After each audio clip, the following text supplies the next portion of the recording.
Shloka world में आपका स्वागत है। श्लोका वर्ल्ड आपको आध्यात्मिक ज्ञान, मंत्र, श्लोक और वेदों पुराणों का महत्वपूर्ण ज्ञान प्रदान करता है। चैनल को सब्सक्राइब करें, लाइक, कमेंट और शेयर जरूर करें ताकि हमारे प्रियजन लाभान्वित हो सकें।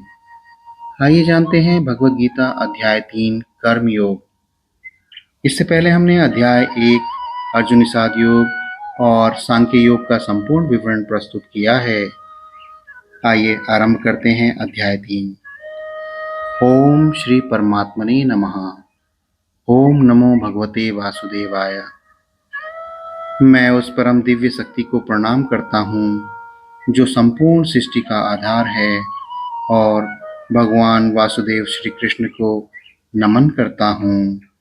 भगवद गीता अध्याय 3 में कर्मयोग का ज्ञान भगवान श्री कृष्ण ने अर्जुन को दिया है, जिसमें निस्वार्थ कर्म अर्थात बिना फल की इच्छा के कर्म करने का उपदेश दिया है।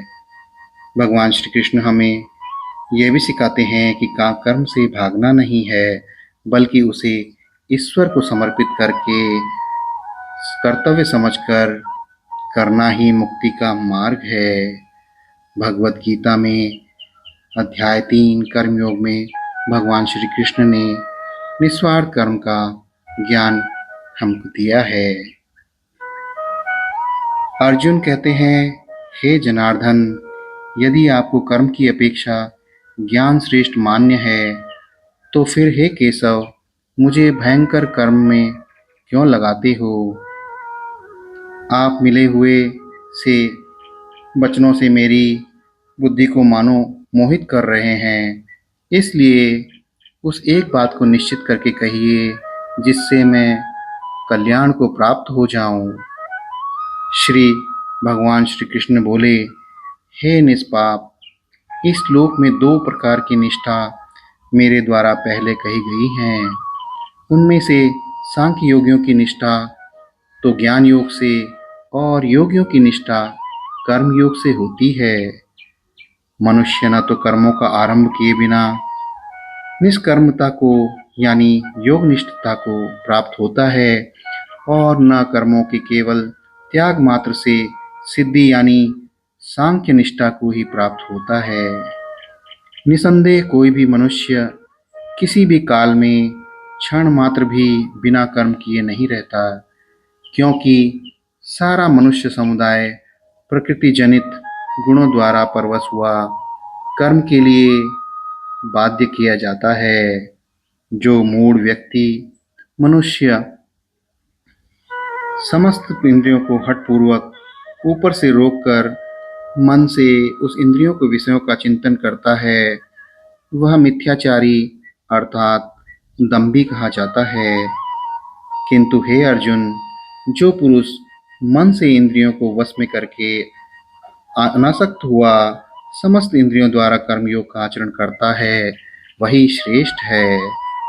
तू शास्त्र विहित कर्म कर, क्योंकि कर्म न करने की अपेक्षा कर्म करना श्रेष्ठ है तथा कर्म न करने से तेरा शरीर निर्वाह भी नहीं सिद्ध होगा। यज्ञ के निमित्त किए जाने वाले कर्मों के अतिरिक्त दूसरों कर्मों में लगा हुआ ही यह मनुष्य कर्मों से बनता है। इसलिए हे अर्जुन, तू आसक्ति से रहित होकर उस यज्ञ के निमित्त ही भली भांति कर्तव्य कर्म कर। प्रजापति ब्रह्मा ने कल्म के आदि में यज्ञ सहित प्रजाओं को रचकर उनसे कहा कि तुम लोग इस यज्ञ के द्वारा वृद्धि को प्राप्त हो जाओ और यह यज्ञ तुम लोगों को इच्छित भोग प्रदान करने वाला है। तुम लोग इस यज्ञ के द्वारा देवताओं को उन्नत करो और वे देवता लोग तुम लोगों को उन्नत करें। इस प्रकार निस्वार्थ भाव से एक दूसरे को उन्नत करते हुए आप लोग परम कल्याण को प्राप्त हो जाओगे। यज्ञ के द्वारा बढ़ाए हुए देवता तुम लोगों को बिना मांगे ही इच्छित भोग निश्चय ही देते रहेंगे। इस प्रकार उन देवताओं के द्वारा किए हुए भोगों को जो पुरुष उनके बिना दिए स्वयं भोगता है वह चोर ही है। भगवान कहते हैं, यज्ञ से बचे हुए अन्न को खाने वाले श्रेष्ठ पुरुष सब पापों से मुक्त हो जाते हैं। जो पापी लोग अपना शरीर पोषण करने के लिए ही अन्न पकाते हैं वे तो पाप को ही खाते हैं। संपूर्ण प्राणी अन्न से उत्पन्न होते हैं। अन्न की उत्पत्ति वृष्टि से होती है, वृष्टि यज्ञ से होती है और यज्ञ विहित कर्मों से उत्पन्न होने वाला है। कर्म समुदाय को तू वेद से उत्पन्न और वेद को अविनाशी परमात्मा से उत्पन्न हुआ जान। इससे सिद्ध होता है कि सर्वव्यापी परम अक्षर परमात्मा सदा ही यज्ञ में प्रतिष्ठित हैं। श्री भगवान बोले, हे पार्थ, जो पुरुष इस लोक में इस प्रकार परंपरा से प्रचलित सृष्टि चक्र के अनुकूल नहीं बरतता, अर्थात अपने कर्म का पालन तथा कर्तव्य का पालन नहीं करता, वह इंद्रियों के द्वारा भोगों में रमण करने वाला पापायु पुरुष व्यर्थ ही जीता है। परंतु जो मनुष्य आत्मा में ही रमण करने वाला और आत्मा में ही तृप्त तथा आत्मा में ही संतुष्ट हो, उसके लिए कोई कर्तव्य नहीं है। उस महापुरुष का इस विश्व में न तो कर्म करने से कोई प्रयोजन रहता है और न कर्मों के न करने से ही कोई प्रयोजन रहता है, तथा संपूर्ण प्राणियों में भी उसका किंचित मात्र भी स्वार्थ का संबंध नहीं रहता। इसलिए तू निरंतर आसक्ति से रहित होकर सदा कर्तव्य कर्म की भली भांति करता रहे, क्योंकि आसक्ति से रहित होकर कर्म करता हुआ मनुष्य परमात्मा को प्राप्त हो जाता है। भगवान कहते हैं, जनकादि ज्ञानी जन भी आसक्ति रहित कर्म द्वारा ही परम सिद्धि को प्राप्त हुए हैं। इसलिए तथा लोक संग्रह को देखते हुए भी तू कर्म करने वाला ही योग्य है, अर्थात तुझे कर्म करना ही उचित है। जो श्रेष्ठ पुरुष जो आचरण करता है, अन्य पुरुष भी वैसा वैसा ही आचरण करते हैं, अर्थात श्रेष्ठ पुरुष को सभी लोग अनुसरण करते हैं। वह जो कुछ प्रमाण देता है सब मनुष्य उसी के अनुसार बरतने लग जाता है। हे अर्जुन, तुझे इन तीनों लोकों में न तो कुछ कर्तव्य है और न ही कोई भी प्राप्त करने योग्य वस्तु अप्राप्त है, तो भी मैं कर्म में ही बरतता हूँ। क्योंकि हे पार्थ, यदि कदाचित मैं सावधान होकर कर्मों में न बरतूं तो बड़ी ही हानि हो जाए, क्योंकि मनुष्य सब प्रकार से मेरे ही मार्ग का अनुसरण करते हैं। इसलिए यदि मैं कर्म न करूं तो ये सब मनुष्य नष्ट भ्रष्ट हो जाएं और मैं संकरता का करने वाला हो जाऊं तथा इस समस्त प्रजा को नष्ट करने वाला बनूं। श्री कृष्ण भगवान कहते हैं, हे भारत, कर्म में आसक्त हुए अज्ञानी जन जिस प्रकार कर्म करते हैं, आसक्ति रहित विद्वान भी लोक संग्रह करना चाहता हुआ उसी प्रकार कर्म करे। परमात्मा के स्वरूप में अटल स्थित हुए ज्ञानी पुरुष को चाहिए कि वह शास्त्र विहित कर्मों में आसक्ति वाले अज्ञानियों की बुद्धि में भ्रम अर्थात कर्मों में अश्रद्धा उत्पन्न न करे, क्योंकि स्वयं शास्त्र विहित समस्त कर्म भली भांति करता हुआ उनमें से वैसे ही करवाए। वास्तव में संपूर्ण कर्म सब प्रकार से प्रकृति के गुणों द्वारा किए जाते हैं, तो भी जिसका अंतःकरण अहंकार से मोहित हो रहा है, ऐसा अज्ञानी मैं करता हूँ, ऐसा मैं मानता हूँ। श्री कृष्ण भगवान कहते हैं, परंतु हे महाबाहो, गुण विभाग और कर्म विभाग के तत्व को जानने वाला योगी संपूर्ण गुण ही गुणों में बरत रहे हैं, ऐसा समझकर उन्हें आसक्त नहीं होता। प्रकृति के गुणों से अत्यंत मोहित हुए मनुष्य गुणों में और कर्मों में आसक्त रहते हैं। उन पूर्णतया न समझने वाले मंद बुद्धि अज्ञानियों को पूर्णतया जानने वाला ज्ञानी विचलित न करे।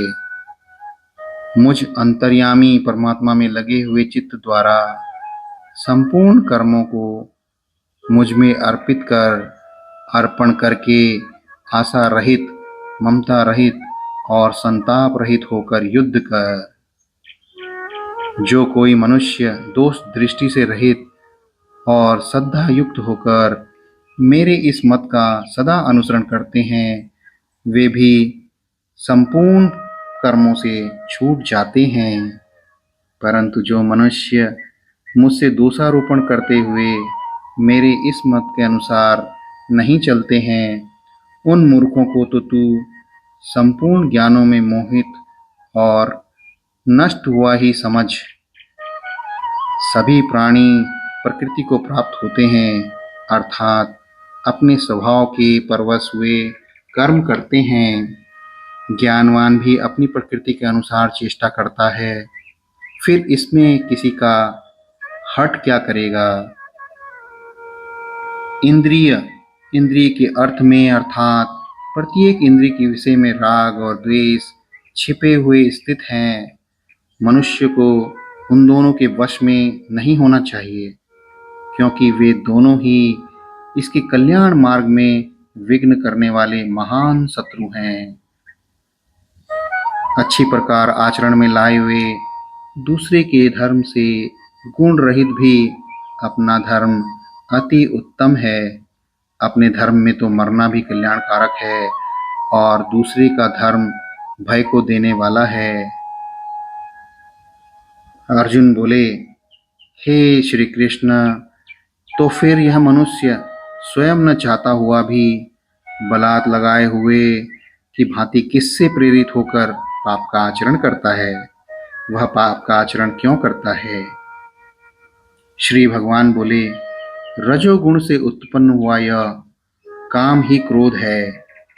यह बहुत खाने वाला अर्थात भोगों से कभी न अघाने वाला और बड़ा पापी है। इसको ही तू इस विषय में बैरी जान। जिस प्रकार धुएं से अग्नि और मैल से दर्पण ढका जाता है और जिस प्रकार जेड़ से गर्भ ढका जाता है, वैसे ही उस काम के द्वारा यह ज्ञान ढका रहता है। और हे अर्जुन, इस अग्नि के समान कभी न पूर्ण होने वाला काम रूप ज्ञानियों के नित्य बैरी के द्वारा मनुष्य का ज्ञान ढका हुआ है। इंद्रियां, मन और बुद्धि ये सब इसके वास स्थान कहे जाते हैं।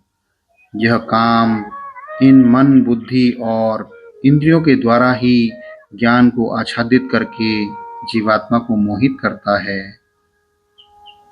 श्री कृष्ण भगवान कहते हैं, इसलिए हे अर्जुन, तू पहले इंद्रियों को वश में करके इस ज्ञान और विज्ञान का नाश करने वाला महान पापी काम को अवश्य ही बलपूर्वक मार डाल।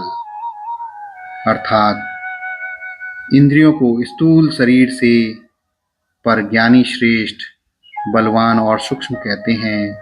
इन इंद्रियों से परे मन है, मन से भी परे बुद्धि है और जो बुद्धि से भी अत्यंत परे है वह आत्मा है।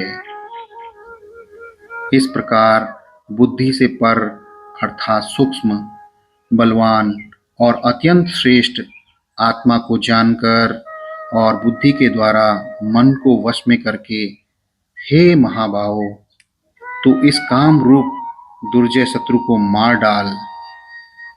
इस प्रकार श्री कृष्ण भगवान अर्जुन को कर्म का सिद्धांत बताते हैं। अध्याय 3 संपूर्ण हुआ। जय श्री कृष्ण। ओम नमः शिवाय। हर हर महादेव।